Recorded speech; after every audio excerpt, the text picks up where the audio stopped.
बाजार के लिए और म्यूचुअल फंड इन्वेस्टर्स के लिए आज है बेहद बड़ा दिन। सेबी के बदले नियमों का क्या होगा, बाजार पर, म्यूचुअल फंड्स पर, मिड कैप, स्मॉल कैप और लार्ज कैप शेयरों पर असर, और साथ ही दुनिया भर के बाजारों की तेजी का जो माहौल है उससे भारतीय बाजार लगाएंगे कितनी दौड़। यह है आज का हमारा खास फोकस। शेयर बाजार लाइव में आप सबका स्वागत है। नमस्कार, मैं हूं अनिल सिंघवी और नमस्कार, मैं हूं दीपांशु भंडारी। हफ्ते की शुरुआत बड़ी खबर के साथ जो सेबी की तरफ से आई है, तो अनिल जी इस पर तो नजर रहेगी। इसके साथ साथ आज के लिए और बड़ी बातें क्या हैं सर? देखिए, म्यूचुअल फंड्स को लेकर जो बड़े बदलाव हैं उन पर सबसे ज्यादा फोकस रहने वाला है आज, और आज पूरा 360 डिग्री कवरेज आपको यहां पर मिलेगा। मैं थोड़ी देर में आपको बताऊंगा। डाउ फ्यूचर्स 350 अंक ऊपर है और ये जोश बढ़ाने वाला काम कर रहे हैं हफ्ते के पहले दिन, लेकिन सीमा पर तनाव बरकरार है। चीन के सैनिकों ने एलएसी पर थोड़ा अपना जमाव बढ़ाया है। संसद का मॉनसून सत्र आज से शुरू होने जा रहा है। तो ये चार बड़ी बातें हैं जिन पर रखनी है नजर। दीप। बिल्कुल अनिल जी, तो बड़ी बातें हैं और बाकी बातों के बारे में भी चर्चा करेंगे सर, पर आज की जो सबसे बड़ी बात है उसी से शुरुआत करते हैं। ये जो सेबी के नए नियम आए हैं या नया जो सर्कुलर आया है, इसके बारे में समझाइए सर, और इसके क्या फायदे देख रहे हैं आप? दीप, मैं इन सारे नियमों पर आपको विस्तार से बताऊं उससे पहले एक चीज बता देना चाहता हूं कि इन नए नियमों को लेकर अगर आपके कोई भी सवाल है, किसी भी तरह की बातें आपके मन में, तो आज पूरा 360 डिग्री कवरेज, यानी कि पूरा स्मॉल कैप स्टॉक से लेकर mid cap share, large cap शेयरों पर असर, और उसके बाद आपके म्यूचुअल फंड्स पर क्या असर है। क्या आज आपको अपने म्यूचुअल फंड्स की यूनिट्स, अगर आप कैश में हैं, अगर आप किसी दूसरे फंड में, तो क्या मल्टी कैप फंड में शिफ्ट कर देना चाहिए? क्या मल्टी कैप फंड्स 3 महीनों में 20, 30, 40% का रिटर्न दे सकते हैं? क्या कुछ स्मॉल कैप शेयर ऐसे हो सकते हैं जो 3 महीनों में 50%, 100% बढ़ जाएं इन नियमों के दम पर? ये जो सारे सवाल आपके मन में, इनके जवाब मिलने वाले हैं। किन स्मॉल कैप शेयरों पर असर होगा? शुरुआत वैसे तो मैं पूरे विश्लेषण के साथ कर रहा हूं कि क्या हुआ है और क्या असर पड़ेगा, लेकिन आपको 3 बेहतरीन मिड कैप स्टॉक्स बताएंगे वरिंदर बंसल सुबह 9:30 बजे। 11:15 बजे सुनील सिंघानिया साहब जुड़ेंगे, जो कि एक बहुत ही कुशल और बेहतरीन फंड मैनेजर्स रह चुके हैं रिलायंस म्यूचुअल फंड के, और उनकी जो गहरी पकड़ है मिड कैप स्मॉल कैप शेयरों पर, वो बताएंगे कि इन नियमों का क्या होगा असर। इसके अलावा 11 बजे दीप में एक खास शो करने वाला हूं, और वो खास शो होगा मेरा जाने माने फाइनेंशियल एडवाइजर हमारे विजय मंत्री साहब के साथ, और अजय बग्गा साहब आपके चहेते, जो खुद कई सालों तक म्यूचुअल फंड्स को लीड कर चुके हैं, तो उनके साथ भी हम चर्चा करेंगे कि अब आप म्यूचुअल फंड्स में क्या करें। तो पूरा 360 डिग्री कवरेज आपको आज जी बिजनेस पे मिलने वाला है। कोई ऐसी बात है ही नहीं जो छूटेगी। वैसे अब जैसे आपने सवाल पूछा है, मैं यहीं से शुरू करता हूं।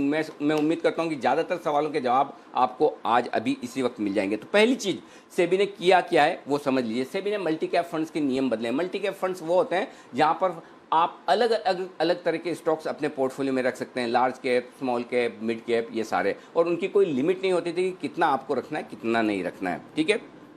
अब इसमें हुआ यह है कि सेबी ने कहा कि अब मल्टी कैप फंड्स में आपको मिनिमम 25% स्मॉल कैप शेयर रखने होंगे, और मिनिमम 25% मिड कैप शेयर रखने होंगे, और मिनिमम 25% लार्ज कैप। अब लार्ज कैप 25% का मतलब ये हुआ कि पहले टॉप 100 कंपनियां मार्केट कैप के लिहाज से वो लार्ज कैप है, 100 से 250 तक की, यानी कि अगली 150 कंपनियां वो मिड कैप है, और 150 के बाद जितनी भी 4, 5, 6 हज़ार जो जितनी भी कंपनियां हैं लिस्टेड, वो सारी स्मॉल कैप में आ जाती है। तो उस हिसाब से आपको अब पोर्टफोलियो बदलना पड़ेगा। पहले 65% मिनिमम इक्विटी में रखना पड़ता था, अब 75% मिनिमम इक्विटी में रखना पड़ेगा। तो यानी कि मल्टी कैप फंड्स को अपना इक्विटी एक्सपोजर बढ़ाना पड़ेगा। पहले निवेश को लेकर कोई सीमा नहीं थी, अब ये सीमाएं आ गई है, और ये नियम जो लागू करने जा रही है सेबी, वो 31 जनवरी से किए जा रही है, और नए नियमों को लागू करने के लिए 4.5 महीने का आपको मिला है समय। तो और जो कैटेगरी हैं जिनमें अलग अलग करना है, 25% तीनों करना है। पहले जो नियम थे उसमें कुल मिलाकर 65% आपको इक्विटी में करना होता था मिनिमम, ज़्यादा भी जा सकते हैं 100% तक, लेकिन मिनिमम 65% मल्टी कैप में रखना होता था, और अलग अलग कैटेगरी में कोई लिमिट नहीं थी। तो ये नियमों में बदलाव हुआ है, और जो सेबी ने अब कहा है वो ये कि आपको जनवरी के बाद इस रेशियो को, इस प्रपोर्शन में अपने मल्टी कैप फंड्स रखने होंगे। अब मल्टी कैप फंड्स में है क्या? बेसिकली मल्टी कैप फंड्स में लगभग 1,46,000 करोड़ रुपए का इस वक्त इन्वेस्टमेंट है, 1,46,000 करोड़। और उसमें से समझा ये जा रहा है कि जो मल्टी कैप फंड्स में कम इन्वेस्टमेंट है स्मॉल कैप शेयरों में, वो लगभग लगभग आता है 35,000 से लेकर 40,000 करोड़ का। तो इन बदले हुए नियमों के दम पर मल्टी कैप फंड्स को 35 से 40,000 करोड़ रुपए और बाजार में लगाने होंगे स्मॉल कैप शेयरों में, और लगभग लगभग 12 से 15,000 करोड़ रुपए मिड कैप्स में लगाने होंगे, क्योंकि ये जो मल्टी कैप फंड्स है इन्होंने ज़्यादा पैसा लार्ज कैप शेयरों में लगा रखा है। अभी दिक्कत ये है, तो इस दिक्कत को दूर करने के लिए सेबी ने ये नियम दिया है। सेबी के नियम के फायदे क्या है, बेसिकली सेबी का इरादा क्या है, सेबी ने ऐसा क्यों किया, पहले वो समझ लीजिए। देखिए, आपको हमको सबको पता है कि कुछ स्टॉक्स मिलकर बाजार को चला रहे हैं। निफ्टी आपको मजबूत दिखता है किसी रिलायंस, किसी टीसीएस, किसी एचडीएफसी बैंक की वजह से। 5 स्टॉक ऐसे हैं जिन्हें आप देखेंगे तो निफ्टी आपको 11,500 दिखेगा, और वो 5 स्टॉक निकाल दे तो निफ्टी शायद आपको 10,000 से नीचे का दिखे। सेबी ये चाहती है कि जो तेजी हो रही है वो ब्रॉड बेस्ड हो। छोटी कंपनियां जिन्हें पूंजी जुटाने में मुश्किल होती है बाजार से, क्योंकि अल्टीमेटली हर इन्वेस्टर, हर फंड मैनेजर बड़ी कंपनियां खरीदना चाहता है, बड़ी कंपनियों में पैसा लगाना चाह रहा है, तो बड़ी कंपनियां और बड़ी होती जाए और छोटी कंपनियां छोटी की छोटी रह जाए। ये सेबी की मंशा है, जो कि एकदम परफेक्ट है, एकदम सही है कि छोटे जो बिजनेसमैन है, छोटे उद्योगपति है, छोटे कॉर्पोरेट्स हैं, इन्हें भी आगे बढ़ने का मौका मिलना चाहिए। जो कैपिटल की रिक्वायरमेंट इनकी है मार्केट से, वो इन्हें भी होनी चाहिए। इस लिहाज से उन्होंने ये नियम बनाया, तो कि छोटी कंपनियों को ज़्यादा फंड मैनेजर्स उनके शेयर ज़्यादा खरीदेंगे, वो कैपिटल ज़्यादा रेज कर पाएगी, अच्छे से कर पाएगी। बड़े शेयरों के पीछे भागना, और कहते हैं ना कई बार, ये वो बोलते हैं ना हम कई बार, अरे ये निफ्टी, ये सेंसेक्स, ये सब मैनेज है, इंडेक्स मैनेज है, तो ये इंडेक्स मैनेजमेंट धीमे धीमे कम हो, खत्म तो होगा नहीं, कम हो। तेजी में ज़्यादा पार्टिसिपेशन आए, ज़्यादा शेयरों का पार्टिसिपेशन आए, ब्रॉड बेस रैली हो, ये आपके लिए ज़रूरी है। और रिटेल इन्वेस्टर्स के लिए भी पैसा बनाने के मौके ज़्यादा मिलेंगे, क्योंकि आमतौर पर रिटेल इन्वेस्टर कोई टीसीएस, रिलायंस तो खरीदता नहीं है, वो तो खरीदते हैं छोटे मोटे 20, 25, 50, 100, 200 रुपये वाले स्मॉल कैप स्टॉक। तो ये सेबी के नियम के दीप बड़े फायदे हैं, जो 4 बड़े फायदे जो सेबी ने बदले हैं। इंटेंशन बहुत क्लियर है सेबी का कि छोटी कंपनियों का पार्टिसिपेशन ज़्यादा से ज़्यादा हो, उन्हें भी पैसा मिले, उन्हें पैसा जुटाने में आसानी हो। ये एक बहुत बढ़िया जो सेबी के नियमों का जो सेबी ने जो बनाया है, ये उनके नियम है। जी दीप। बिल्कुल अनिल जी, तो ये क्लियर इंटेंशन है सेबी की तरफ से कि मार्केट पार्टिसिपेशन बढ़ना चाहिए सर, पर सुनने में आ रहा है कि म्यूचुअल फंड्स इन नए नियमों से ज़्यादा खुश नहीं हैं, और वैसे भी अगर आप जब डेटा बता रहे थे, अगर इतना ज़्यादा निवेश वो नहीं करते स्मॉल कैप मिड कैप में, तो उसकी वजह क्या है और क्या चुनौतियां आप देख रहे हैं ये रूल्स लागू करने की?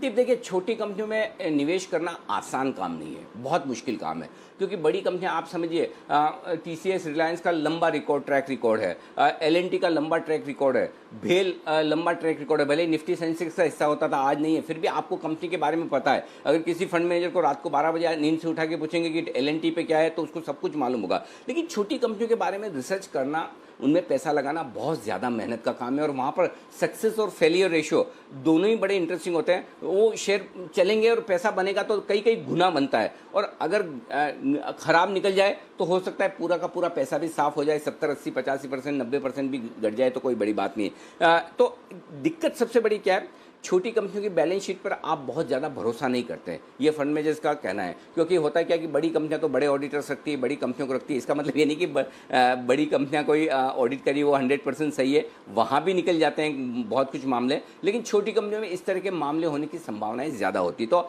आंख बंद कर आप जो लिखा है सामने वो भरोसा नहीं कर सकते, ऐसा फंड मैनेजर्स का कहना है। दूसरा, कॉर्पोरेट गवर्नेंस को लेकर समस्या है, क्योंकि ये छोटे कॉर्पोरेट जो होते हैं वो जागरूक भी कम होते हैं, और वहाँ गवर्नेंस को लेकर एडजस्टमेंट कर लेते हैं। भाई लाइफ में प्रोग्रेस करनी है थोड़ी बहुत, तो चलिए थोड़ी बैलेंस शीट में कहीं थोड़ा इधर उधर कर लिया प्रॉफिट, तो ये छोटी कंपनियों में छोटे लेवल पर होता है। बड़े लेवल पर जब सिस्टम प्रोसेस हो जाते हैं और कंपनियां इंडिविजुअली ड्रिवन नहीं होती, तो वहाँ ये नहीं होता। छोटी कंपनियां एक तरह से लाला जी की दुकान है, तो जो प्रोमोटर ने बोल दिया वैसा सीएफओ कर देगा, वैसा सीईओ कर देगा, तो ये एडजस्टमेंट जो होते हैं वो कॉर्पोरेट गवर्नेंस पे सवाल उठाते हैं। तीसरी चीज़ है कि आप शेयर खरीदने जाओ तो इम्पैक्ट कॉस्ट बहुत ज़्यादा है। आज अब फंड मैनेजर कोई फंड शेयर खरीदेगा तो किसी कंपनी के 1,00,000 2 लाख शेयर तो नहीं खरीदेगा, वो तो परसेंटेज में इक्विटी खरीदेगा, और आप खरीदने जाओ तो पता चला स्टॉक 2-3 सर्किट ऊपर मार गया, तो आपको बड़ा महंगा आता है, तो खरीदने में कॉस्ट ज़्यादा है, एंट्री करना बहुत मुश्किल है। अच्छा, एंट्री तो मुश्किल है, एग्जिट उससे भी ज़्यादा मुश्किल है और ऑलमोस्ट नामुमकिन है, क्योंकि जब आपको बेचना हो और जब रिडम्पशन आए, मार्केट का मूड खराब हो, तो आप नीचे से नीचे के सर्किट देखते जाएं, circuit to circuit, circuit to circuit, circuit to circuit, और स्टॉक आपका बिकेगा ही नहीं, और सर्किट भी 20 से 10, 10 से 5, 5 से 2% हो जाए तो एग्जिट नहीं है। सबसे बड़ा प्रॉब्लम स्मॉल कैप शेयरों में जो है वो एग्जिट का है। जब फंड मैनेजर चाहे बेच नहीं सकता, इन्हें आपको बेचना तेजी के मार्केट में ही पड़ेगा और लेना मंदी के मार्केट में ही पड़ेगा, जो कि आसान काम है नहीं लिक्विडिटी के लिहाज से। और एक और चीज़ ये कि समझिए जो शेयर कमोडिटी वाले साइकिल वाले शेयर हैं, आमतौर पर जैसे मेटल्स हुए, कोई दूसरी कमोडिटी साइकिल वाले शेयर हुए, वो तेजी कब होती है? जब कमोडिटी साइकिल एकदम टॉप पर होता है, तब ये share small cap mid cap की कैटेगरी में आ जाएंगे, तब आपको इनको लेना पड़ेगा। और आपने ले लिया और जैसे कमोडिटी साइकिल नीचे आया, फिर आपको इनको सीधे निकालना पड़ेगा। तो आप कमोडिटी साइकिल के ऊपरी एंड पर इन शेयरों को खरीदेंगे और जब साइकिल कमज़ोर होने लगेगा तो निकलेंगे, तो उल्टा ऐसा आपकी एंट्री और एग्जिट गलत हो जाएगी। तो ये ज़्यादा चुनौतियां हैं म्यूचुअल फंड मैनेजर्स के लिए। दूसरी बात ये कि एक और प्रॉब्लम ये है कि बड़ी कंपनियों में अगर आप गलत पड़ जाएं, फर्ज कीजिए किसी ने HDFC बैंक खरीदा, 2 साल HDFC बैंक ने परफॉर्म नहीं किया, या मसलन मैं आपको ITC की बात बोल दूँ, ITC 5-7 सालों से परफॉर्म नहीं कर रहा है, लीवर ने 8 साल परफॉर्म नहीं किया, रिलायंस 5-7 साल तक नहीं चला, लेकिन फिर भी आप फंड मैनेजर पर सवाल नहीं उठाते हैं। लेकिन मैं आपको बताता हूँ, मैं एग्जाम्पल दे रहा हूँ, DSP ब्लैक रॉक फंड ने 8K माइल्स सॉफ्टवेयर खरीदा, एक कॉल उनकी गलत हुई लेकिन पूरी दुनिया उनसे सवाल पूछेगी। Ramdev Agrawal sir, one of the finest investor India में मैंने देखा, मैं इंडिया का वॉरेन बफेट मानता हूँ, एक मनपसंद बेवरेज गलती से उनके पोर्टफोलियो में आ गया तो बाकी उन्होंने 30 साल 40 साल क्या काम किया, उस पर सब पट्टी साफ। और अगर एक मनपसंद में आकर उनके पोर्टफोलियो साइज का 2-3-4% है और वो कम भी हो जाए, लेकिन बाकी स्टॉक्स 300 स्टॉक, 200 स्टॉक, 100 स्टॉक जो उन्होंने खरीदे हैं और जो परफॉर्म किए, लोग उनको भूल जाते हैं। तो फंड मैनेजर्स भी आखिर में इंसान है, उनकी भी लिमिटेशंस है। वो कभी ये नहीं चाहेंगे कि हमारी 1 या 2 स्टॉक की वजह से इज्जत खराब हो, बनी बनाई 30-35-40 साल की। इसलिए स्मॉल कैप शेयरों में पैसा डालने के पहले वो बहुत सोचते हैं। तो ये दिक्कतें हैं फंड मैनेजर्स की, जो आप समझ सकते हैं दीप। बिल्कुल अनिल जी, और स्मॉल और मिड कैप में निवेश की तो चुनौतियां हैं ही। तो अब फंड मैनेजर्स, म्यूचुअल फंड्स के पास विकल्प क्या है सर? क्या उन्हें 4 महीने में ये नए नियम लागू करने पड़ेंगे या फिर थोड़े ऑप्शंस हैं उनके पास? एक और बात के लिए मैं सेबी को बधाई भी देना चाहता हूं, और मैं वाकई में ये कहता हूं कि ये एक तरीका होता है एक रेगुलेटर का। पूरा वीकेंड लोग इसी अंदाजे में निकाल के गए कि मंडे को क्या होगा, ये सब स्टॉक 20% ऊपर खुलेंगे, 40% बढ़ेंगे, 50% बढ़ेंगे, आग लग जाएगी, शेयर हाथ में नहीं आएंगे, 40,000 करोड़ की खरीदारी होगी तो होगा क्या। और अब आप देखिए ऐसा कुछ भी होने वाला नहीं है। और संडे के दिन सेबी की तरफ से सर्कुलर आना ये काबिल तारीफ, और मेरे ख्याल से मैंने पहली बार ही ऐसा देखा है कि ऐसा होता हुआ दिखा है। ठीक है, तो अब सीन ये है कि सेबी ने कल देर शाम जो सर्कुलर दिया उससे बहुत सारी चीज़ें साफ हो गई। क्या साफ हुई है? म्यूचुअल फंड्स के पास अब बहुत सारे विकल्प आ गए। ऐसा नहीं कि आज के आज उन्हें सर्किट लगाकर शेयर खरीदना है। और मैं आपको साफ साफ कह दूं, कोई भी म्यूचुअल फंड आज ऐसा होगा नहीं जो आकर खरीदारी करे। खरीदारी करेंगे तो रिटेल इन्वेस्टर्स, HNI इन्वेस्टर्स या स्लैश ऑपरेटर्स आप जो बोल दें, HNI इन्वेस्टर्स या ऑपरेटर्स, इनको आप सभ्य भाषा में HNI इन्वेस्टर्स बोलेंगे, बाकी ऑपरेटर बोलते हैं। तो ये लोग खरीदेंगे और ये कोशिश करेंगे कि आगे 1-2 दिन स्टॉक को गर्म रखा जाए। तो म्यूचुअल फंड के पास ढेर सारे विकल्प है। पहला विकल्प, वो चाहें तो फ्रेश सब्सक्रिप्शन बंद कर सकते हैं कि हम मल्टी कैप फंड्स में और पैसा नहीं लेंगे, साफ कह सकते हैं, उनके पास राइट है। ट्रस्टी की मीटिंग बुलाई, तुरंत हो गया, और मीटिंग बुलाने के लिए 21 दिन का नोटिस नहीं लगता, एक साथ अभी वर्चुअल मीटिंग बुलाई और वो कर सकते हैं। दूसरा, निवेशकों को कह सकते हैं कि भाई आप अपना पैसा निकाल लीजिए क्योंकि हम मल्टी कैप फंड्स में और स्मॉल कैप एक्सपोजर लेंगे नहीं।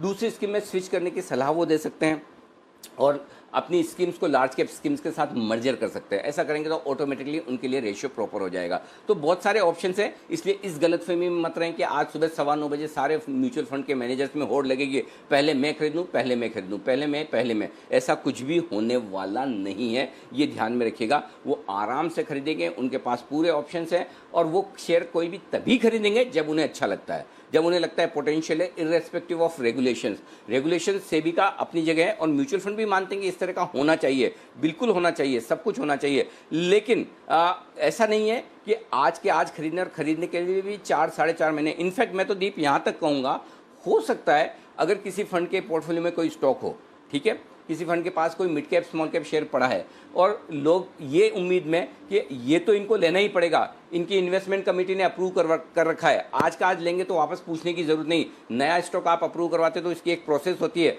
फंड मैनेजर्स को अप्रूव करवाना होता है इन्वेस्टमेंट कमेटी से, उसके बाद वो खरीदारी करते हैं। तो क्यों ना जो अप्रूव्ड स्टॉक है उसमें तो और लिमिट बढ़ाने। मैं आपको बहुत साफ साफ आगाह करना चाहता हूँ, अगर ऐसा कुछ हुआ कि लोग ये सोचें कि इस फंड के पास ये स्टॉक टॉप होल्डिंग में है, पिछले 5-6 महीने से ये खरीद रहा है, तो पता चला वही स्टॉक 20-30%, 40% बन गया, तो वही फंड अपना पुराना स्टॉक भी बेच देगा। नया खरीदने की दूर से सोचिए। हर चीज़ वैल्यूएशन से चलती है। कोई भी चीज़ में यूफोरिया नहीं करना चाहिए, आपाधापी अफरा तफरी करने की कोई ज़रूरत नहीं है। तो ऐसा मत सोचिए कि किसी फंड की टॉप होल्डिंग में ये स्मॉल कैप फंड है, ये आज आके सुबह सुबह और लेगा। हो सकता है 20-40% बढ़ जाए तो वही फंड आपको बेच भी जाए। तो इसलिए ये चीज़ बहुत ध्यान में रखने की ज़रूरत है। जी दीप। बिल्कुल अनिल जी, तो ये तो आपने बड़ी अच्छी तरह से समझा दिया कि क्या नियम है और किस तरह से इसका इम्पैक्ट होगा सर।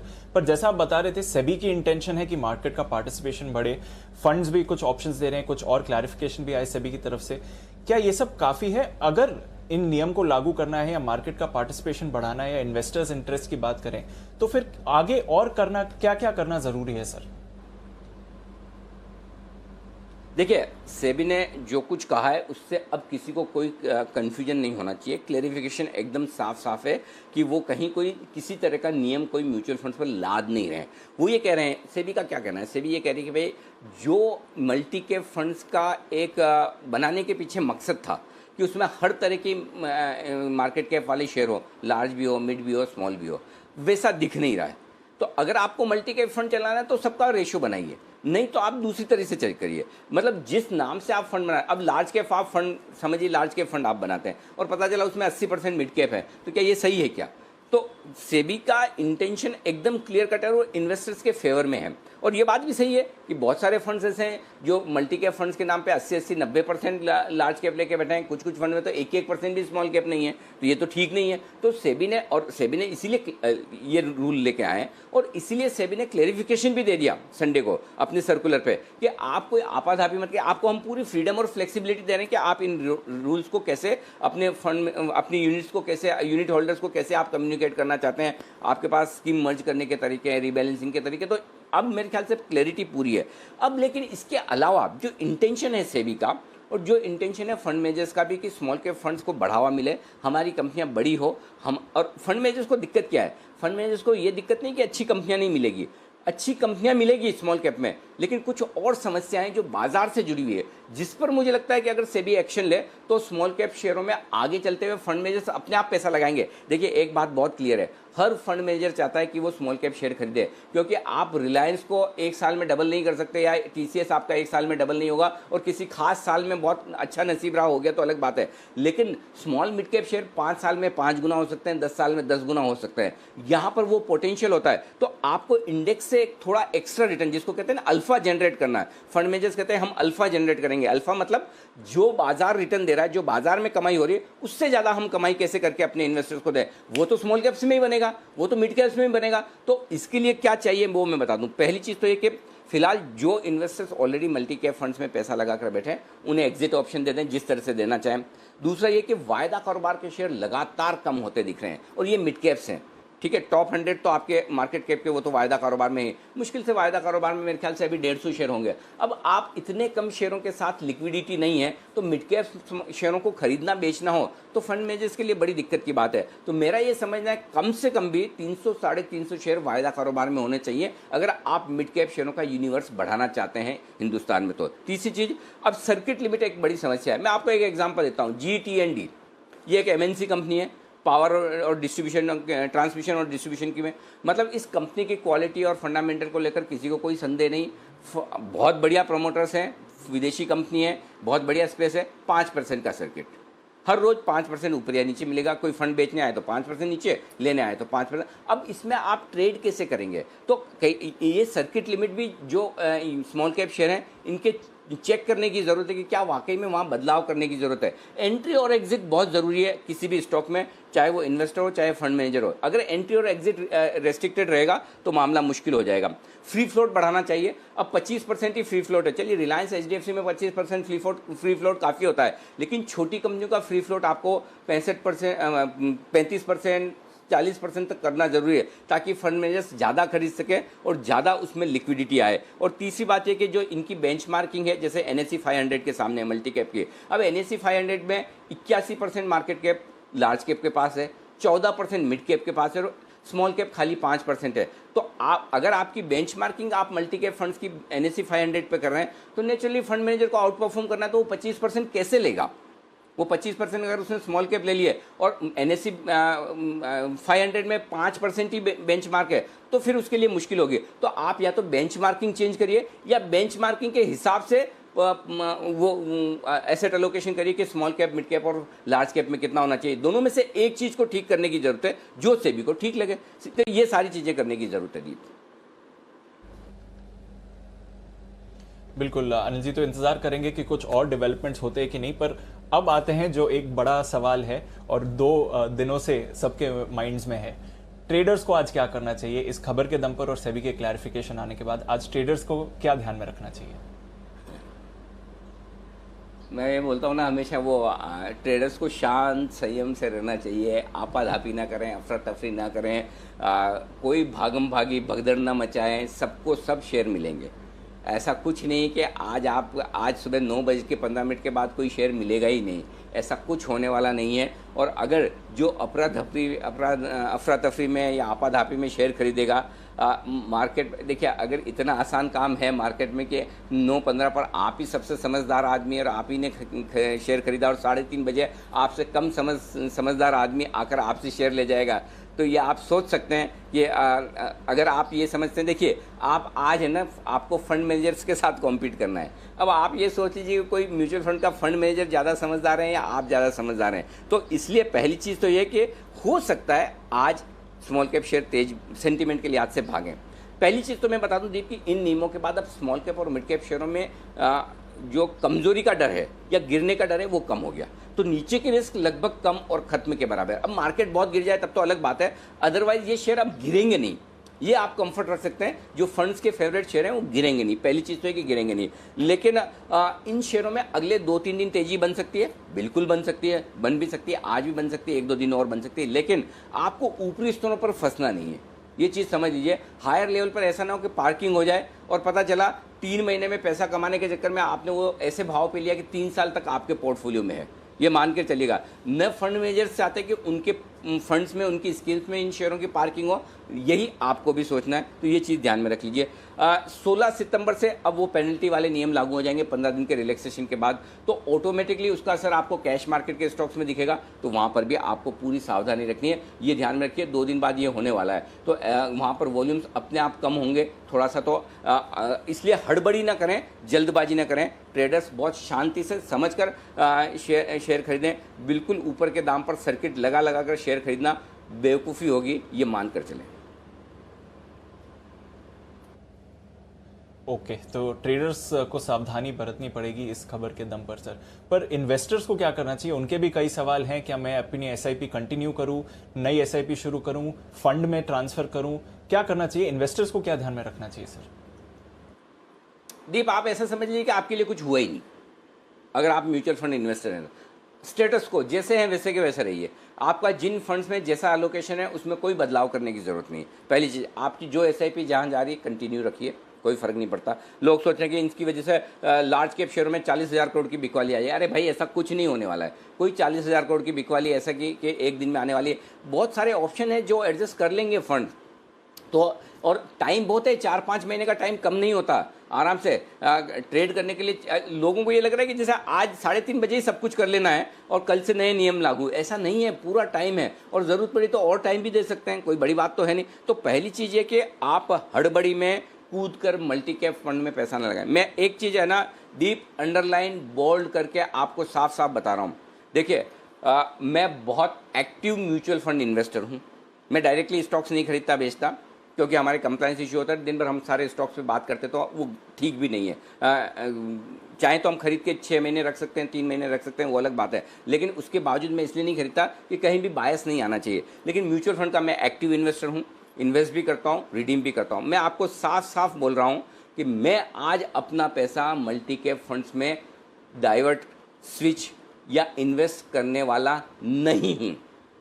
मैं आज मल्टी कैप फंड्स में पैसा नहीं लगाऊंगा। जो लगा हुआ है वो ठीक है, नया नहीं डालूंगा ये सोच के कि 35-40 हज़ार करोड़ की खरीदारी आएगी, ये multi cap funds out perform करेंगे और इसलिए मैं आज पैसा लगा लूँ। जी नहीं, ये सोच गलत है। और इससे आपको, और आज आप खरीदेंगे आपको कल परसों की एनएवी मिलेगी और वो एनएवी आपकी मिलेगी हायर साइड पर। पता चला आपने सबसे हाईएस्ट एनएवी पर एंट्री कर ली। तो प्लीज़ ये ध्यान में रखिए। आप एक चीज़ समझ लीजिए, आप शुक्रवार की एनएवी पर पैसा नहीं लगा रहे हैं, आप सोम मंगल की एनएवी पर पैसा लगाएंगे, आज या कल की एनएवी पर पैसा लगाएंगे। और आज और कल में अगर स्मॉल कैप शेयर और बढ़ गए और मिड कैप शेयर और बढ़ गए और उनकी बढ़ी हुई एनएवी आपको मिलेगी फंड्स की, तो आप उल्टा ज़्यादा एनएवी पर पैसा लगाएंगे। तो ये बेवकूफ़ी बिल्कुल भी ना करें, कोई भी ना करें, ना मैं करने वाला हूँ ना आपको करनी है कि आज कूद कर अरे मेरा सारा लिक्विड में या मेरा इस फंड में लार्ज कैप से लार्ज कैप गिरेगा, मल्टी कैप बढ़ेगा, लार्ज कैप से मेरा स्विच कर दीजिए मल्टी कैप में। ऐसा आपको कुछ भी नहीं करना है। आप अपनी एसआईपी जारी रखिए और हड़बड़ी में कोई पोर्टफोलियो में बदलाव करने की जरूरत नहीं। फिर भी मैं आपको 11 बजे अजय बग्गा साहब होंगे, विजय मंत्री साहब होंगे, उनसे आपको और सवालों के जवाब दिलाऊंगा कि किसी तरह का कोई पोर्टफोलियो में बदलाव करने की ज़रूरत है क्या, आज ही आपकी एप्लीकेशन जानी चाहिए। और मैं आपको एक और आइडिया दूँ, अगर आप 2 लाख रुपए तक की एप्लीकेशन लगाते हैं तो आपको सेम डे एनएवी मिलती है। तो आप अगर आपको लगाना ही लगाना है तो सेम डे की एनएवी आप ले सकते हैं आज, लेकिन ये समझदारी वाला काम नहीं है। प्लीज़ ऐसा ना करें, हड़बड़ी में कोई डिसीजन नहीं लेना है। और ऐसा कुछ भी होने वाला नहीं कि अगर आज आपने पैसा नहीं लगाया तो 2 महीने में 3 महीने में 30% रिटर्न आपका मिस हो जाएगा। हाँ, अगर निफ्टी 13,000 14,000 15,000 हो गया तब तो अलग बात है, तब तो आप जहाँ भी है वहाँ भी बनेगा। लेकिन अगर निफ्टी यहीं का यहीं है और आप सोचते हो कि मल्टी कैप फंड 20-20 30-30% की एनएवी बढ़ जाएगी, तो ये सोचना गलत होगा दीप। तो आई थिंक मेरे ख्याल से आपके मल्टी कैप फंड्स को लेकर सारे डाउट्स मेरे ख्याल से अब क्लियर हो जाने चाहिए।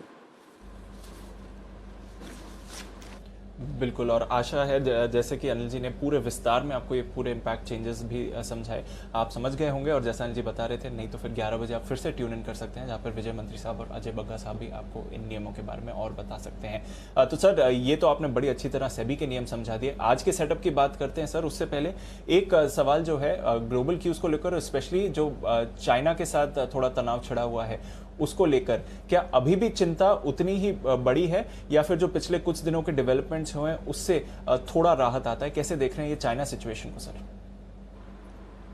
दीप, ग्लोबल मार्केट्स ठीक है, मजबूत है, कोई दिक्कत नहीं। आपको याद होगा जिस समय डाउन 600 अंक की जिस दिन कमजोरी दिखाई थी, उस दिन ही हमने कहा था कि नेक्स्ट से आपके बाजार ठीक हो जाएंगे और वहाँ से अमेरिकी बाजार मजबूती का रुझान दिखा रहे हैं। तो अमेरिका से ग्लोबल मार्केट से कोई समस्या नहीं, लेकिन चीन को लेकर भले आपको आज ग्लोबल मार्केट्स की तेज़ी में वो पॉइंट्स नहीं दिख रहे हो, लेकिन अभी भी चीन को लेकर समस्याएं बरकरार है दीप, ये ध्यान में रखना चाहिए। अभी भी कोई सारी चीज़ें क्लियर नहीं हुई है, अभी भी वार्ताएं और चलेंगी। सुनने में ये भी आया कि कुछ सीमा पर जमाव भी बढ़ा है। तो चीन वाला जो मामला है उस पर आपको सतर्क रहना है। फिर मैं कहूँगा सतर्क का मतलब ये है कि दोनों तरह की खबरें आ सकती है, तेज़ी की तरफ भी, मंदी की तरफ भी, अच्छी खबरें भी, बुरी खबरें भी। तो खबरें आ सकती है, चीन का मामला खत्म नहीं हुआ है, ये ध्यान में ज़रूर रखिएगा। ग्लोबल संकेत इसलिए मैंने आज पॉजिटिव रखे हैं। एफआईज के मुद्दे मैंने आज एफआईज के आंकड़े पॉजिटिव हैं, घरेलू फंड्स नेगेटिव है, वायदा कारोबार के संकेत न्यूट्रल, सेंटीमेंट न्यूट्रल और ट्रेंड है आपका पॉजिटिव। 11,350 11,425 आज के लिए सपोर्ट जोन है। 11,525 11,575 आज के लिए हायर रेंज है। इसके पार निकले तो 11,600 11,650 प्रॉफिट बुकिंग रेंज आपके लिए पड़ेगी। बैंक निफ्टी 22,075 22,275 आज का सपोर्ट जोन है। 22,650 से 22,850 ऊपरी रेंज है, इसको पार कर निकले तो 22,950 23,075 ये मजबूत प्रॉफिट बुकिंग जोन है। और वहाँ पर बैंक निफ्टी पहुँचता तो 100% प्रॉफिट भी बुक करना चाहिए, शॉर्ट भी करना चाहिए। अब आइए आज की डे रेंज मैं आपको दे दूं। 11,425 11,525 आज की छोटी रेंज है। 11,500 11,525 की रेंज में हम कहीं कहीं खुलने चाहिए, ऐसा मुझे लगता है। और उसके अलावा मीडियम रेंज 11,375 11,575 की 200 पॉइंट की ज़्यादा संभावना है कि इसी रेंज से आप काम चला लें। बड़ी रेंज आज के लिए 11,325 11,650 की निकल कर आती है, ये सेफ्टी के लिहाज से ज़रूरत नहीं पड़ेगी। बैंक निफ्टी 22,275 22,675 छोटी रेंज है। 22,200 22,750 ज़्यादा संभावना है कि इसी रेंज में आप काम कर लें। फिर भी 22,075 से 22,850 22,850 तक की जगह है ऊपर तक जाने के लिए, वो आपके लिए रेंज बन सकती है दीप। तो ये आपके लिए आज की रेंज। एफआईज की तरफ से नेट लॉन्ग 2% घटी है, 58 से 56%, कोई खास बात नहीं। पुट कॉल रेशियो थोड़ा सा घटकर आया है, बहुत नीचे तो नहीं है, कंफर्टेबल है। विक्स 3% घटा है। जी दीप। बिल्कुल, तो कंफर्टेबल क्यूज हैं आपके लिए, रेंज भी बता दी गई और आज का सेंटिमेंट न्यूट्रल है पर ट्रेंड अभी भी पॉजिटिव है। तो फिर उस लिहाज से देखें सर, तो जिनकी एग्जिस्टिंग पोजीशंस है उन्हें क्या ध्यान में रखना चाहिए? निफ्टी खरीदें आप और आपका 11,400 का स्टॉप लॉस होगा, 11,500 525 575, 600 और 650 ये टारगेट हैं निफ्टी पर। अगर आप खरीदारी करते हैं तो ऊपर की तरफ के। वैसे हर 25-25 पॉइंट पे रेजिस्टेंस दिखता है तो आपको स्टॉप लॉस ट्रेल करते हुए जाना है और हायर टारगेट के लिए आपको करना है, पहली बात। दूसरी बात, जो शॉर्ट करना चाहते हैं वो 11,575, 11,650 की रेंज में आपको यहाँ पर शॉर्ट करना है। 11,700 का आपका स्टॉप लॉस होगा। 11,525, 11,500 और 11,475 ये आपके लिए नीचे का टारगेट बनकर आएगा। जी दीप। और बैंक निफ्टी भी बता दूं लगे हाथ। बैंक निफ्टी खरीदना है आपको 22,200 के स्टॉप लॉस के साथ। 22,650, 750, 850 और 950 हर 100 पॉइंट ऊपर बैंक निफ्टी पर रुकावट है, वहां पर आपको स्टॉप लॉस ट्रेल करते हुए चलना है। बैंक निफ्टी जो बेचना चाहते हैं वो 22,850, 22,950 की रेंज में शॉर्ट कर सकते हैं। 23,100 का आपका स्ट्रिक्ट स्टॉप लॉस होना चाहिए। 22,750, 650, 550 और 450 तक के टारगेट के लिए आपको यहाँ पर करनी चाहिए बिकवाली। जी दीप। बिल्कुल अनिल जी, तो ये तो रही आपके लिए जहां तक पोजीशंस बनाने की बात है। वायदा कारोबार 3 और स्टॉक्स बैन में आ गए हैं, अदानी एंटरप्राइजेस, कैनरा बैंक और वेदांता, और 7 स्टॉक्स तो पहले ही बैन में थे, तो अब 10 स्टॉक्स वायदा कारोबार के बैन में हैं sir. FI data sir positive रखा है, इससे क्या देखना चाहिए, और वायदा कारोबार के संकेत न्यूट्रल हैं, कुछ लेवल्स वहां पर जो ध्यान रखने पड़ेंगे? 1176 करोड़ की खरीदारी हुई है दीप एफआई की तरफ से। कैश मार्केट में अच्छा आंकड़ा है। 467 करोड़ के इंडेक्स बेचे हैं और 237 करोड़ के स्टॉक, तो ये थोड़ी बिकवाली का आंकड़ा है। और 351 करोड़ के जो ऑप्शन खरीदे, इसमें पुट ऑप्शन ज़्यादा खरीदे हैं, कॉल भी खरीदे हैं लेकिन ज़्यादा पुट है। तो बाकी एफएनओ के आंकड़े इतने अच्छे नहीं, लेकिन कैश मार्केट का आंकड़ा बड़ा और अच्छा है। सामने घरेलू फंड ने 725 करोड़ की बिकवाली की, तो 2 दिनों तक घरेलू फंड के आंकड़े जो न्यूट्रल से फिर भी नेगेटिव साइड पर हो चुके हैं। अब आइए आप जो वायदा कारोबार के डेटा हैं, 11,300 मजबूत सपोर्ट है आपके लिए, जहाँ 20 लाख शेयरों का ओपन इंटरेस्ट है। उसके बाद 11,400 भी लगभग 19 लाख शेयर है, तो 11,400 ही नहीं टूटेगा, पहली चीज़ है। 11,500 आज के लिए सबसे बड़ा लेवल है। अब आज के जो डेटा में मैं सबसे इंपॉर्टेंट बात दीप आपको बता रहा हूँ, वो अब नोट कर लीजिए। ये है 11,500। 11,500 के कॉल ऑप्शन में दीप मंथली और वीकली, देखो आज हम 14 सितंबर में, करेक्ट, और छोटा महीना है, 2 हफ्ते निकल गए और 2 हफ्ते और बाकी है इस महीने की सीरीज के। मिड लेवल पर है, और मिड लेवल पर आपका हाईएस्ट ओपन इंटरेस्ट 11,500 के कॉल पर है। Weekly 24 lakh share, monthly 21 lakh share, दोनों मिलाकर 45 लाख शेयर। ठीक है। अब अगर आप आज 11,500 के ऊपर निकल कर टिक जाते हैं तो ये जो कॉल राइटर्स है ये आ जाएंगे दबाव में। ठीक है। इनको आगे पीछे शॉर्ट काटनी पड़ेगी, इनको लगेगा डर, जो कि वाजिब है कि भाई कहीं ऐसा तो नहीं है कि वापस निफ्टी 11,650 11,800 की तरफ बढ़ रहा है, ये सोचना उनका सही है। तो 11,500 11,525 की बाधा को पार करके निफ्टी 11,525 रख लीजिए सेफर साइड पर। 11,525 पार करने के बाद अगर जो निफ्टी टिक जाता है, आपको शॉर्ट बिल्कुल नहीं रहना, ये चीज़ ध्यान से लिख के रख लीजिए। ये इस भरोसे मत रहिएगा कि 35-40 हज़ार करोड़ स्मॉल कैप में जाएंगे और वो लार्ज कैप में से निकल के स्मॉल कैप में जाएंगे, इसलिए ऐसा करें कि निफ्टी तो बेच दें और स्मॉल कैप शेयर खरीदें। ऐसी गलती बिल्कुल नहीं करनी है। मैं कभी कभी है ना एक शब्द का इस्तेमाल करता हूँ, आज 2 बार किया, बेवकूफ़ी। कभी लग सकता है कि यार ये क्या, किसी को हम बेवकूफ़ क्यों बोलें, लेकिन कभी कभी क्या होता है कि आप है ना सच कड़वा भी होता है, कठोर भी होता है। कभी मैं हल्के से कहूँ कि ये गलत होगा, ये ठीक नहीं होगा। एक तो ये जैसे बोलेंगे ठीक नहीं होगा, ये बहुत सॉफ्ट शब्द है, गलत होगा उसे थोड़ा हार्ड शब्द है।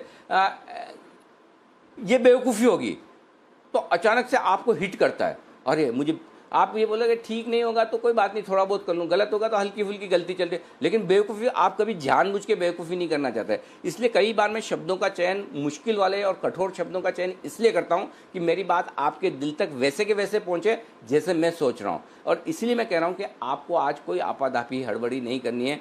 आपका जो इन्वेस्टमेंट चल रहा है वो चलिए, आपको नया इन्वेस्टमेंट कोई करने की जरूरत। लोग अभी भी ट्वीट करके बोले क्या मैं आज स्मॉल कैप में पैसा डाल दूं, क्या आज मैं मल्टी कैप में डाल दूं। जी नहीं, आपको अगर कल फ्राइडे को डालने का मन था तो आज डालिए। सेबी के नए नियमों की वजह से आपको कुछ ऐसा एक्स्ट्रा ऑर्डिनरी करने की जरूरत बिल्कुल भी नहीं है, इसलिए मैं बार बार नहीं कहता हूँ। तो 11,500 के ऊपर, 11,525 के ऊपर निकलने के बाद बढ़िया तेजी बनेगी, शॉर्ट कवरिंग भी आएगी। बैंक निफ्टी 22,500 के ऊपर निकलकर टिकने के बाद बढ़िया शॉर्ट कवरिंग आएगी। 7 लाख शेयर वहाँ पर कॉल्स में है, तो वो और 5 लाख शेयर पुट में। ये रस्साकशी वाला लेवल है 22,500। हम 2 दिन से दीप देखिए, एक इंटरेस्टिंग चीज़ बताता हूँ। 2 दिन से हम 22,500 के पार निकल रहे हैं। ठीक है। 22,668 शुक्रवार का है, ये 22,678 गुरुवार का है, तो 22,650 675 हल्की रुकावट का लेवल है, वहाँ आप पहुँचेंगे आज।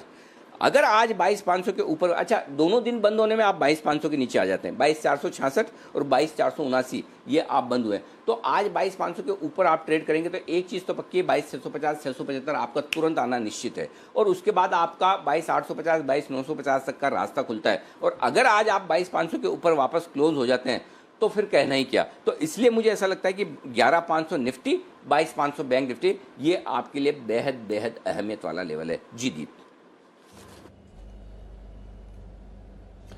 बिल्कुल, तो चलिए देखते हैं कि आज के ट्रेड में इन दोनों लेवल्स को मार्केट्स क्रॉस कर पाती हैं कि नहीं। पर हमारी रिसर्च टीम तैयार है बताने के लिए कौन से स्टॉक्स पर आपको नजर रखनी है आज। पूजा, संदीप, कुशल और साथ ही आशीष हमारे साथ जुड़ रहे हैं। पूजा, गुड मॉर्निंग, बताइए आज के अहम ट्रिगर्स और कुछ पोस्ट मार्केट अर्निंग्स कौन से हैं। जी गुड मॉर्निंग दीपांशु। शुरुआत कैश सेगमेंट से कर लेते हैं। जेबी केमिकल, सोलर इंडिया इंडस्ट्रीज, गति फ्यूचर रिटेल जैसे तमाम कंपनी आज कैश सेगमेंट से अपने ढेर सारे नंबर्स घोषित करेंगी, तो वहाँ पर नजर आएगी। और दिल्ली में आज से जिम खुल सकेंगे, दिल्ली सरकार ने औपचारिक आदेश इस पर जारी कर दिया है। तो ये कुछ अहम ट्रिगर्स हैं। वायदा बाजार से बीएचईएल ने अपने नतीजे घोषित किए, नतीजे अनुमान से कमजोर हैं। आय में 56% की गिरावट और कंपनी ने इस बार भी 897 करोड़ का घाटा दर्ज किया है। कैश सेगमेंट से आईआरसीटीसी के नंबर्स आए हैं, नंबर्स कमजोर हैं। आय में 71% की गिरावट और मुनाफे से घाटे में आई है कंपनी, 25 करोड़ का घाटा दर्ज किया।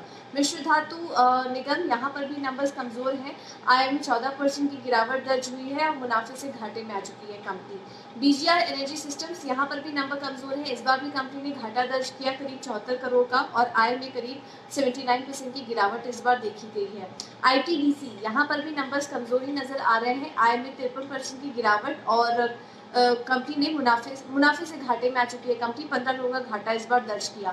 जिंदाल स्टेनलेस हिसार, कंपनी के नंबर्स कमजोर आए हैं। आय 74% घटी है कंपनी की, मुनाफे से घाटे में आई है, 94 करोड़ का घाटा कंपनी ने दर्ज किया। इसके अलावा इंडिया बुल्स रियल एस्टेट के भी नंबर्स कमजोर ही नजर आ रहे हैं। इस बार भी कंपनी घाटे में ही है, करीब 94 करोड़ का घाटा दर्ज किया और आय में भी 94% की गिरावट इस बार देखने को मिली है। इसके अलावा नीलकमल के नंबर्स भी कमजोर ही नजर आ रहे हैं। मुनाफे से घाटे में आई है कंपनी और आय भी घटी है कंपनी की, 59 करोड़ से घटकर इस बार कंपनी 43 करोड़ के नंबर्स कंपनी ने घोषित किए हैं। और आखिर में बात करते हैं जीआईसी हाउसिंग की, यहाँ पर भी नंबर्स कमजोर ही नजर आ रहे हैं। आय 310 करोड़ से घटकर 306 करोड़ आई है और मुनाफे से घाटे में आ चुकी है कंपनी, 56 करोड़ का घाटा कंपनी ने दर्ज किया। ओके, काफी सारे स्टॉक्स हैं जिनके नंबर्स आए थे। आइए संदीप से भी जानते हैं कुछ और स्टॉक्स जहां पर फोकस करना चाहिए। Good morning Sandeep.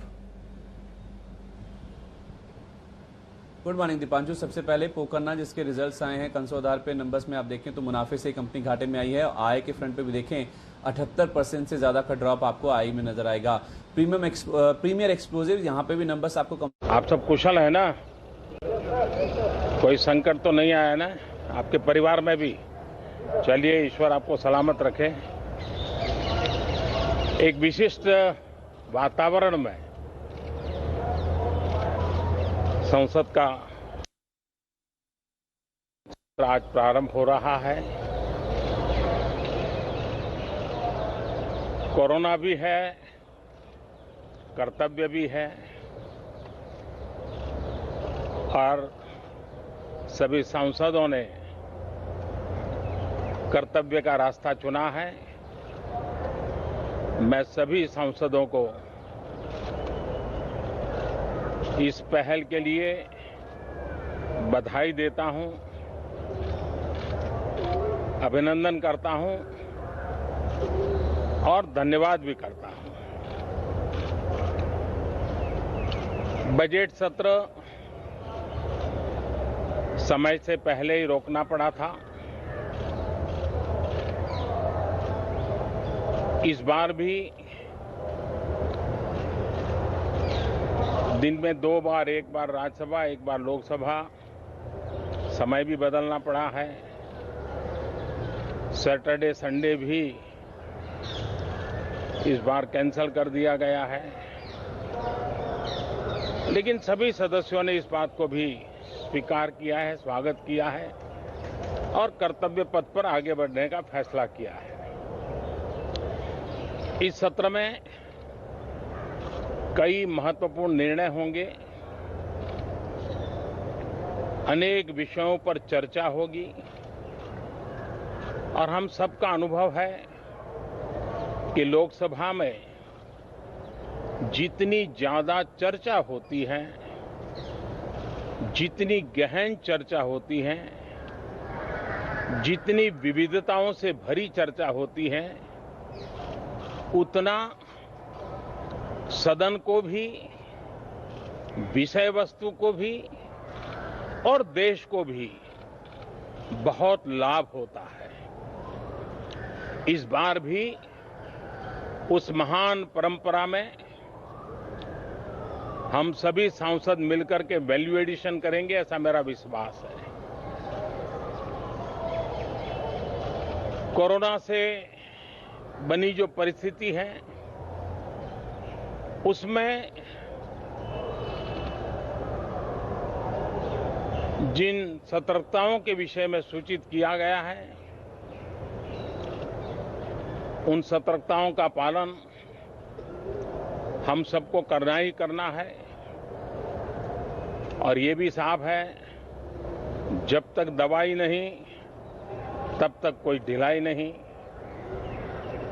हम चाहें कि बहुत ही जल्द से जल्द दुनिया के किसी भी कोने से वैक्सीन उपलब्ध हो, हमारे वैज्ञानिक जल्द से जल्द सफल हो और दुनिया में हर किसी को इस संकट में से बाहर निकालने में हम कामयाब हो। इस सदन की और भी एक विशेष जिम्मेवारी है और विशेष करके इस सत्र की विशेष जिम्मेवारी है। आज जब हमारी सेना के वीर जवान सीमा पर डटे हुए हैं, बड़ी हिम्मत के साथ, जज्बे के साथ, बुलंद हौसलों के साथ दुर्गम पहाड़ियों में डटे हुए हैं और कुछ समय के बाद बर्फ वर्षा भी शुरू होगी। जिस विश्वास के साथ वो खड़े हैं, मातृभूमि की रक्षा के लिए डटे हुए हैं, ये सदन भी, सदन के सभी सदस्य एक स्वर से, एक भाव से, एक भावना से, एक संकल्प से वो संदेश देंगे, सेना के जवानों के पीछे देश खड़ा है, संसद और सांसद सदस्यों के माध्यम से खड़ा है, पूरा सदन एक स्वर से देश के वीर जवानों के पीछे खड़ा है। ये बहुत ही मजबूत संदेश भी ये सदन देगा, सभी माननीय सदस्य देंगे, ऐसा मेरा पूरा विश्वास है। मैं आपसे भी आग्रह करूंगा कि कोरोना के कालखंड में आपको पहले की तरह मुक्ति से सब जगह पे जाने का अवसर नहीं मिलेगा। अपनों को खुद जरूर संभालना दोस्तों। खबरें तो मिल जाएगी, आपके लिए कोई मुश्किल काम नहीं है, लेकिन खुद को जरूर संभालना, ये मेरी आपको पर्सनल प्रार्थना है। थैंक यू दोस्तों। तो ये थे प्रधानमंत्री नरेंद्र मोदी जो बता रहे थे आज के से जो संसद का सत्र शुरू होने जा रहा है उसके बारे में कि ज़्यादा चर्चा हो, ज़्यादा बातचीत हो, बहस हो, ये संसद के लिए अच्छा होगा। आइए बढ़ते हैं आगे, जल्दी से खबरों वाले शेयर जान लें। संदीप बताइए। बिल्कुल सर, मैं एशियन होटल नॉर्थ की बात कर रहा था। इसके नंबर्स वीक आए हैं। 56 करोड़ वाली आय आप देखिए 8 करोड़ आ गई और घाटा भी बढ़ गया है। 15 करोड़ वाला ऑलमोस्ट डबल हो गया है, 29 करोड़ रुपए के आसपास आया। रूट मोबाइल का आईपीओ जो कि शुक्रवार को बंद हुआ, शानदार रिस्पांस मिला, 73 गुना से ज्यादा बढ़ा। एचएनआई हिस्सा 101 गुना, क्यूआईबी का हिस्सा 53 गुना और रिटेल बुक भी आप देखिए 12 गुना से ज्यादा सब्सक्राइब होती हुई दिखी है। येस बैंक अच्छी खबर आई है, किरण इनकी जो डेट इंस्ट्रूमेंट है उसकी रेटिंग BB+ से बढ़ाकर BBB कर दी है। इसके अलावा टाटा मोटर्स, इनके अगस्त में जेएलआर बिक्री के आंकड़े हैं। रिटेल बिक्री 15.5% गिरकर 28,887 यूनिट रही है साल दर साल। अगर आप देखें दीपक फर्टिलाइजर, इनके राइट इशू के डिटेल्स आ गए हैं। 28 सितंबर से 12 अक्टूबर तक खुलेगा। 133 रुपए इसका प्राइस तय किया गया, हालांकि क्लोजिंग 161 की है। 180 करोड़ कंपनी जुटाएगी और 17 सितंबर इसकी रिकॉर्ड डेट है। और 3 शेयरों के बदले में 20 शेयरों के बदले में 3 शेयर आपको राइट्स के मिलेंगे। एविएशन स्टॉक्स पे नजर रखिए। डीजीसीए ने एक विमानन कंपनी को सख्त निर्देश जारी किया है। सुरक्षा नियमों का अगर पालन नहीं होता है, उल्लंघन होता है, तो विमानन कंपनी पर 2 हफ्ते की पाबंदी भी लग सकती है। एस्ट्राजेनेका, अच्छी खबर आई है रॉयटर्स के हवाले से कि कोरोना वैक्सीन के लिए जो क्लिनिकल ट्रायल है वो दोबारा शुरू कर दिए गए हैं। एमएचआरए से दोबारा ट्रायल शुरू करने की मंजूरी मिली, उसके बाद ये ट्रायल शुरू होते हुए दिखे हैं। महिंद्रा एंड महिंद्रा, इन्होंने एक सीएलपी इंडिया नाम की कंपनी के साथ शेयर परचेस एग्रीमेंट किया था, उसे इन्होंने खत्म कर दिया है। फरवरी में कंपनी ने सब्सिडरी के जरिए 3 इकाई में हिस्सेदारी बेचनी थी। 340 करोड़ रुपए में ये सौदा होना था, लेकिन अब ये जो करार है उसे तोड़ दिया गया। लेकिन एक दूसरी खबर भी आई है कि सैंगयोंग में हिस्सा घटाने के लिए शेयरधारकों से इनको मंजूरी मिल गई है।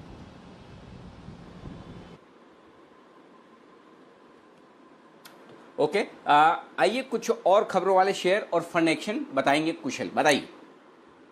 जी, तो यहाँ पर आईएसजीसी हेवी इंजीनियरिंग हिंडाल्को से इनको 126 करोड़ रुपए का ऑर्डर मिलता हुआ नजर आया है। साथ ही Maharashtra based real estate stocks है उस पर फोकस रखिए, क्योंकि यहाँ पर जो रेडी रेकनर रेट है उसको औसतन 1.74% बढ़ा दिया गया है और 12 सितंबर से ये रेट्स जो है नए लागू हो चुके हैं, तो इनके लिए एक नेगेटिव खबर है। गोवा कार्बन पारादीप यूनिट में कंपनी ने दोबारा कामकाज शुरू कर दिया है, इनके लिए पॉजिटिव खबर है। साथ ही यूपीएल एलआईसी ने जो हिस्सेदारी है 5.06% से बढ़ाकर 7.07% कर दी है।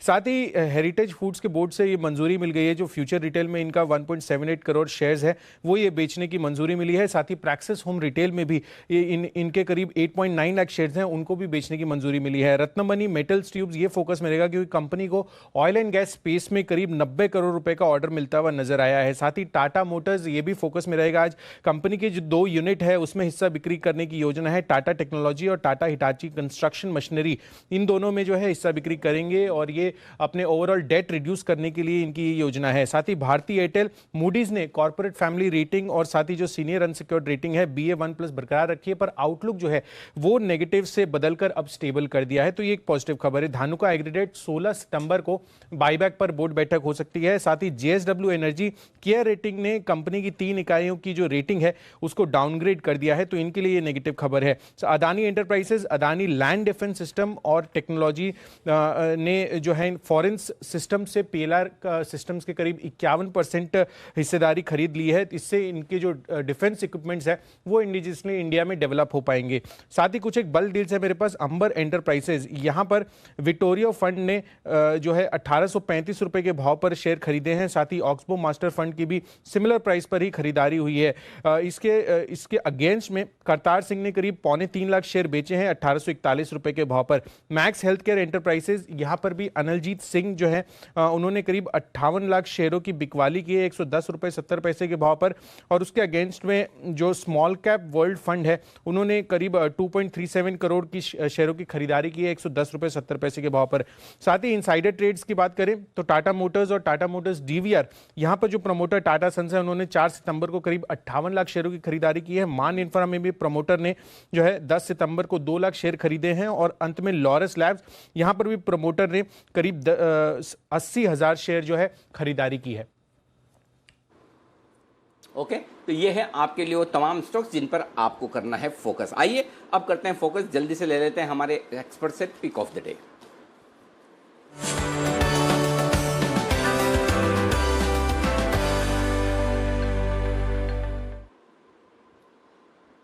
स्वागत है आपका। सबसे पहले वागले साहब करिए शुरुआत।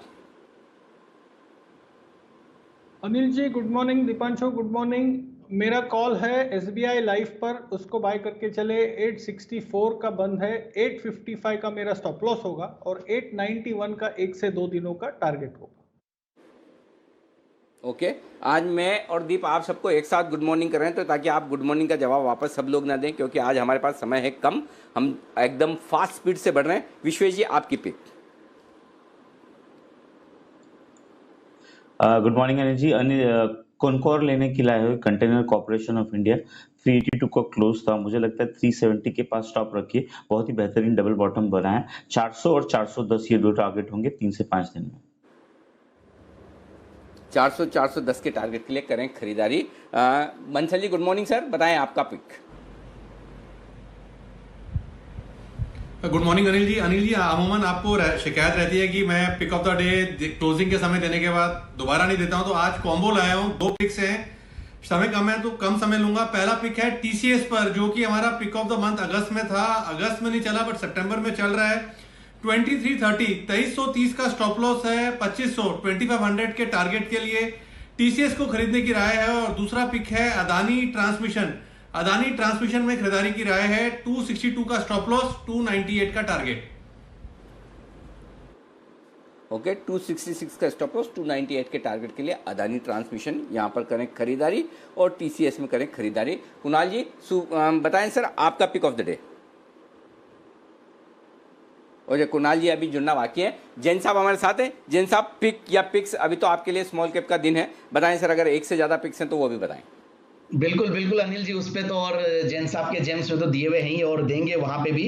और बाकी मैंने एक बार मैं फ्राइडे को शाम को जो मैंने स्टॉक्स दिए थे इंट्राडे पोजिशनल और लॉन्ग टर्म पिक के तौर पे, वो मैं रिपीट करता हूं। बामर लॉरी जो कि पीएसयू स्टॉक है, मुझे अच्छा लगता है और ऐसे लेवल पे और डिविडेंड वगैरह काफी देता है और ठीक है, परफॉर्मेंस बहुत ज्यादा अच्छी नहीं रही थी कुछ 1-2 क्वार्टर से, तो इसकी वजह से टूटा हुआ भी है। तो अच्छे लेवल पे 127-130 का इंट्राडे का टारगेट बोला था। स्टार सीमेंट जो कि मैंने पहले भी रेकमेंड किया हुआ और मुझे लगता है कि अब ये मिड कैप स्मॉल कैप में जो धूम मचेगी, तो हो सकता है इन टाइप की कंपनियां जो ऑलरेडी बहुत अच्छा कर रही है और जहां पे बहुत अच्छे रिजल्ट्स आ रहे हैं, तो स्टार सीमेंट बहुत अच्छा करेगी। जिलेट इंडिया, ये स्टॉक काफी पिटा हुआ है, अंडर परफॉर्मर रहा है, बट जून का क्वार्टर का रिजल्ट इन लाइन्स है, तो मुझे लगता है कि अननेसेसरली काफी दबा हुआ है, ये भी चलेगा। तो लॉन्ग टर्म पिक के तौर पे जिलेट था।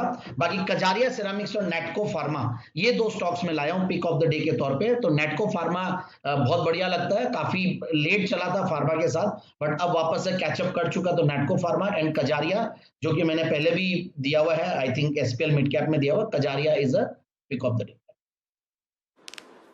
ओके, नेटको फार्मा और कजारिया, ये 2 स्टॉक आज और आप कर सकते हैं खरीदारी। सुमित जी बताएं सर आपका स्टॉक।